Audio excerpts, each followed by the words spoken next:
समुद्री जल खारा क्यों होता है? आप सोचे हैं आपका पसीना कैसा रहता है? नमक। देखिए, अगर कोई समुद्र बहुत बड़ा है तो उसका पानी ज्यादा खारा नहीं होगा। अगर कोई समुद्र छोटा है तो उसका पानी खारा होगा।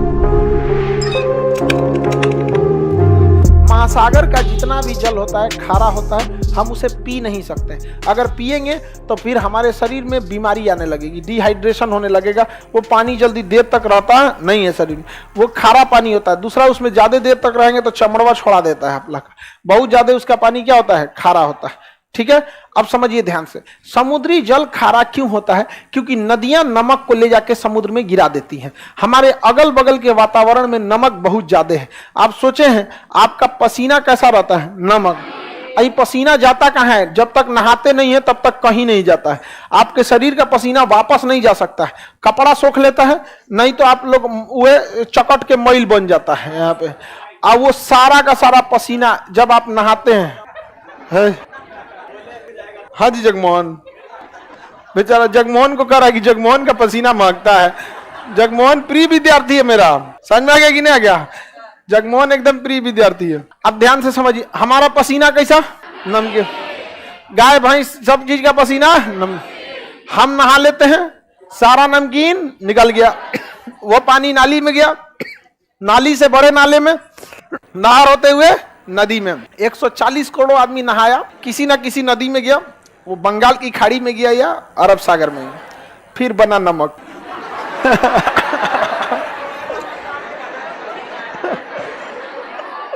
वो नमक कहाँ है?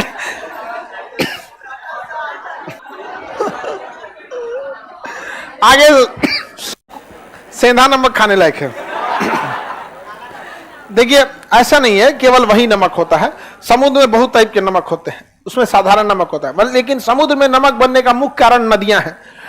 क्योंकि समुद्र में कोई रहता ही नहीं है, इसलिए गली मोहल्ला बकोट वकोट के कहीं ना कहीं से क्या लाती है सर? नमक वमक लेके आते हैं, ले आके उलाट देते हैं क्या समुद्र में। और समुद्र को कहीं जाना नहीं है, वहां पे उसका पानी क्या आ जाता है? खारा। तो बताइए, समुद्र के जल के खारे होने का मुख्य कारण नदियां क्या है? नदियां हैं। देखिए, अगर कोई समुद्र बहुत बड़ा है तो उसका पानी ज्यादा खारा नहीं होगा। अगर कोई समुद्र छोटा है तो उसका पानी खारा होगा, ज्यादा हो जाएगा खारा। अटलांटिक महासागर का खारापन 35 है। कितना है? प्रशांत महासागर का है 31। कितना है? 30 है। कितना है? ना 31। कितना है? 31। हिंद महासागर का तो नहीं, इसका 36 है।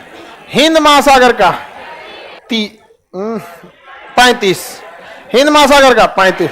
चलिए अब ध्यान समझिए, जितना बड़ा सागर रहेगा उसका खारापन उतना कम रहेगा।